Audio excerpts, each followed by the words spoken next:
Evening. फिर से एक बार आपके साथ में भवेश कुमार।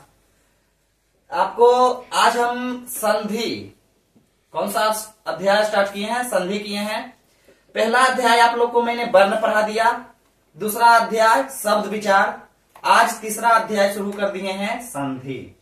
आज आप लोग समझिएगा संधि कहते किसे हैं, ठीक। उसके बाद संधि कहते किसे हैं, संधि विच्छेद किसे कहते हैं, संधि का मतलब क्या होता है, संधि के अर्थ कितने होते हैं, संधि कितने प्रकार के होते हैं। तो सबसे पहले संधि का मतलब हो गया मेल। संधि का मतलब क्या हो गया? मेल। संधि विच्छेद किसे कहते हैं, ध्यान से सुनिएगा। संधि विच्छेद किसे कहते हैं? वैसे शब्द। संधि विच्छेद किसे कहते हैं? जो ध्वनियों के निकट होने पर आपस में मिल जाती है। जब दो ध्वनियों के निकट होने पर आपस में मिल जाती है और एक नया शब्द का निर्माण कर लेती है, उसे संधि कहते हैं, ठीक। तो आ जाइए उदाहरण के माध्यम से समझ लेते हैं संधि किसे कहते हैं। संधि एक बार और देख लीजिएगा। कहता है कि जब दो ध्वनियों निकट होने पर, जब दो ध्वनियों निकट होने पर आपस में मिल जाती है और एक नए शब्द का निर्माण कर देती है, ठीक, और एक नया शब्द का निर्माण कर देती है, उसे ही क्या कहते हैं? संधि कहते हैं, ठीक। उदाहरण के तौर पे हम लोग समझेंगे हिम जोड़ आलय। हिम पहला शब्द, आलय दूसरा शब्द। देखिए दो शब्द यहां आपस में मिल रहा है और तीसरे शब्द हिमालय का निर्माण कर रहा है। पहला शब्द क्या बोले? हिम, दूसरा आलय। तो हिम और आलय को जब हम जोड़ दिए तो ये नया शब्द कौन सा ले लिया? हिमालय हो गया, ठीक। इसमें क्या हुआ? ओ और आ दोनों मिला, हिम जोड़ आलय, ओ प्लस आ जब जोड़े तो ये क्या चीज हुआ? आ, हिमालय, ठीक, समझ रहे होंगे। दूसरा में आ जाइए आप लोग, अप्रयुक्त। तो उसमें पहला शब्द अप्री, पहला शब्द अप्री और प्लस युक्त। तो अप्री जोड़ युक्त जोड़ते हैं तो क्या ले जाता है? उपयुक्त। कौन सा शब्द बना? उपयुक्त बना। इसमें क्या होता है? ई जोड़ उ, ई जोड़ उ किए तो यू, ठीक। तीसरे में आ जाइएगा सत जोड़ जन। पहला शब्द हम सत, दूसरा जन। जब सत जोड़ जन किए तो सज्जन, क्या हुआ? सज्जन हुआ। चौथा में आ जाइए दुर जोड़ जन, दुह जोड़ जन, दुर्जन, ठीक। अब आ जाइए हम लोग, जब दुह जोड़ जन किए तो दुर्जन का ले लिया। अब आ जाइए संधि विच्छेद, ठीक। आप लोग को मैंने संधि का अर्थ बताया, संधि का मतलब मेल बताया, संधि क्या होता है उसे समझाया, उदाहरण दिया। अब हम लोग संधि विच्छेद के बारे में पढ़ेंगे, ठीक।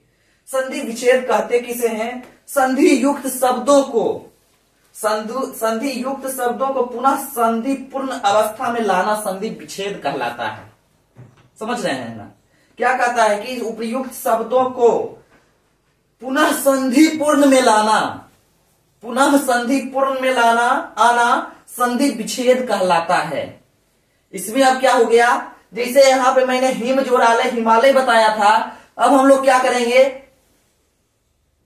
उपयुक्त संधि शब्दों को पुनः संधि पूर्ण अवस्था में ला रहे हैं, ठीक। उसको फिर क्या कर रहे हैं हम लोग? संधि पूर्ण अवस्था में ला रहे हैं। तो इसमें क्या करेंगे कि सदैव, एक शब्द है सदैव, उसको क्या करेंगे? सदा जोड़ एब। इधर क्या किए? जब दो शब्दों को जोड़े तो एक नया शब्द का निर्माण लिया। यहां की कर रहे हैं एक शब्दों को दो शब्दों में बांट रहे हैं। दो शब्दों को एक शब्द बनाना संधि कहला गया और एक शब्द को दो शब्द बनाना संधि विच्छेद कहला गया। सीधे से समझिएगा कि जब हम दो शब्द जोड़ रहे थे, हिम जोड़ आलय जोड़ रहे थे, तो हिमालय का निर्माण ले रहा था, तो वो संधि हो गया। और अगर हम सदैव को सदा जोड़ एब कर रहे हैं तो ये संधि विच्छेद हो रहा है। एक शब्द को हम दो शब्दों में विभक्त कर रहे हैं, बांट रहे हैं, वो संधि विच्छेद कहला गया। तो सदैव, सदैव जब हम शब्द लिखते हैं तो इसमें क्या करते हैं? सदा जोड़ एब, सदैव। सदैव को क्या करेंगे? सदा जोड़ एब, सदैव। दूसरा आ गया जगदीश। दूसरा क्या हो गया? जगदीश, जगत जोड़ इस। जगदीश को अगर हम दो शब्दों में बांटते हैं तो जगत जोड़ इस, जगदीश। तीसरा आ जाइएगा आप लोग पूर्ण जन्म। पूर्ण जन्म का हो गया पुनः जोर जन्म। पूर्ण जन्म शब्द एक शब्द है, उसे दो शब्दों में विभक्त कर रहे हैं, बांट रहे हैं, तो पुनः जोर जन्म पूर्ण जन्म हो जाएगा। और आप लोग देखिएगा संधि कितने प्रकार के होते हैं। संधि कितने प्रकार के होते हैं? तो संधि 3 प्रकार के होते हैं। कितने प्रकार के होते हैं? 3 प्रकार के होते हैं। स्वर संधि, व्यंजन संधि और विसर्ग संधि।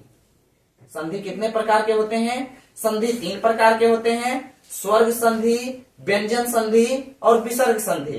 तो आज के क्लास में हम आपको संधि का अर्थ बताया, फिर संधि कहते किसे हैं उसे समझाया, संधि विच्छेद किसे कहते हैं उसे समझाया, दोनों को मैं उदाहरण के माध्यम से भी समझा दिया। और संधि के कितने प्रकार होते हैं, तो संधि के 3 प्रकार होते हैं वो भी मैं समझा दिया, स्वर संधि, व्यंजन संधि और विसर्ग संधि। कल के क्लास में आपको हम स्वर संधि किसे कहते हैं, व्यंजन संधि किसे कहते हैं और विसर्ग संधि किसे कहते हैं उसके बारे में समझा देंगे।